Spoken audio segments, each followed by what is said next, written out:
Welcome everybody to Bible Bites. I'm Pastor Dan, and we are reading through the Bible one small bite at a time. We have been in Matthew chapter 13 for a handful of weeks now, really reading through some of the parables that Jesus spoke. We won't be reading any parables today, but we're going to finish chapter 13. And just to set the context for us, Jesus is in an area where he is well known. These people know his past. Some of them may have known him since he was born. They saw him grow up. Maybe they actually grew up with him, went to school with him, did chores beside him. So that's the context for today's reading. So verse 53. When Jesus had finished these parables, he moved on from there, coming to his hometown, which would be Capernaum. He began teaching the people in their synagogue, and they were amazed. Where did this man get his wisdom, and these miraculous powers, they asked. Isn't this the carpenter's son? So Joseph, Jesus' stepdad, did construction by trade. I understand the word carpenter can actually mean more than just working with wood, but he was a construction person by trade, constructed with metal and wood or whatever it would be. Isn't his mother's name Mary? And aren't his brothers James, Joseph, Simon, and Judas? They knew his brothers by name. So, see, they knew Jesus' family at least somewhat well. And some of them probably knew Jesus' family very well, while others just recognized who they were, kind of acquaintances. Aren't all his sisters with us? So here we see that Jesus also had sisters. So Mary, Jesus' mother, bore other sons and also daughters as well. And I know that some people are prone to saying Jesus had no brothers or sisters. Mary was a virgin all her life, but that really is not what Scripture tells us. You really have to twist Scripture to derive that. So where then did this man get all these things? And by all these things, is referring to his wisdom, right? The miracles that he's performing, but they can see that there is something very different about Jesus. He's anointed by God. He's doing amazing things. He's teaching actually in their synagogues, which is like a local or a public square. Let me say that. It's probably similar to a public square. Children would go to school there.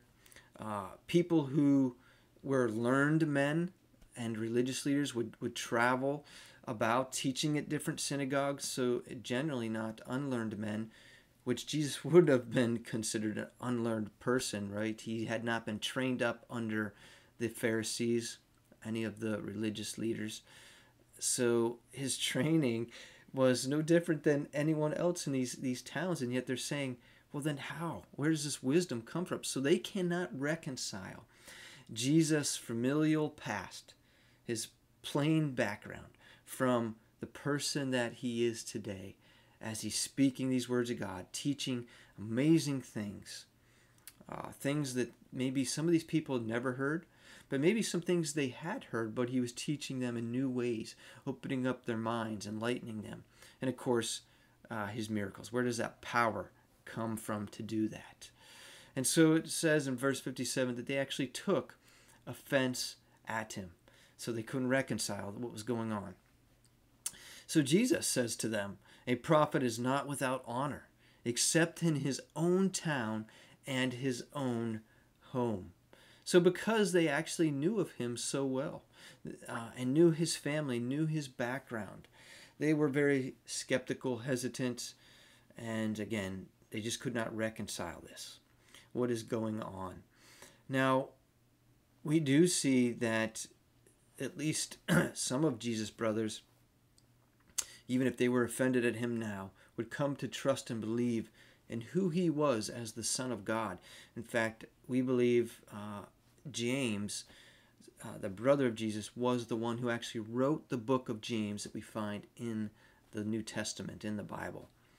So verse 58 is an interesting verse. It says, and Jesus, Jesus, did not do many miracles there because of their lack of faith. We see that, at least in some cases, the miracles that Jesus did is connected to the faith of those around him.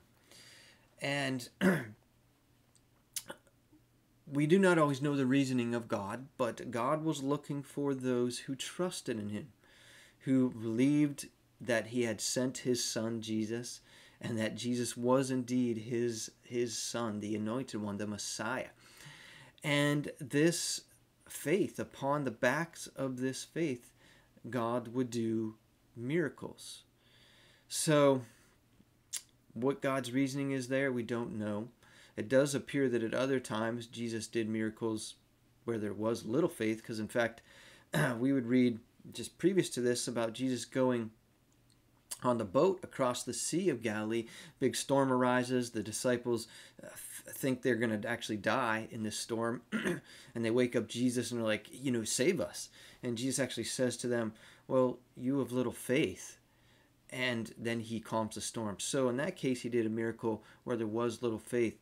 But Jesus was not permitted through the power of God to do miracles in this case because there was little faith.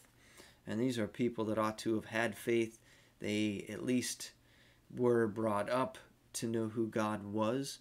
They were taught some of the scriptures, but they did not trust in who Jesus was. So Jesus' words stand true. A prophet is not without honor except in his own town and in his own home. Jesus wasn't honored there and did not do many miracles there.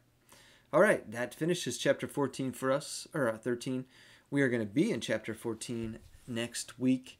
I look forward to beginning that chapter with you. We'll see you then.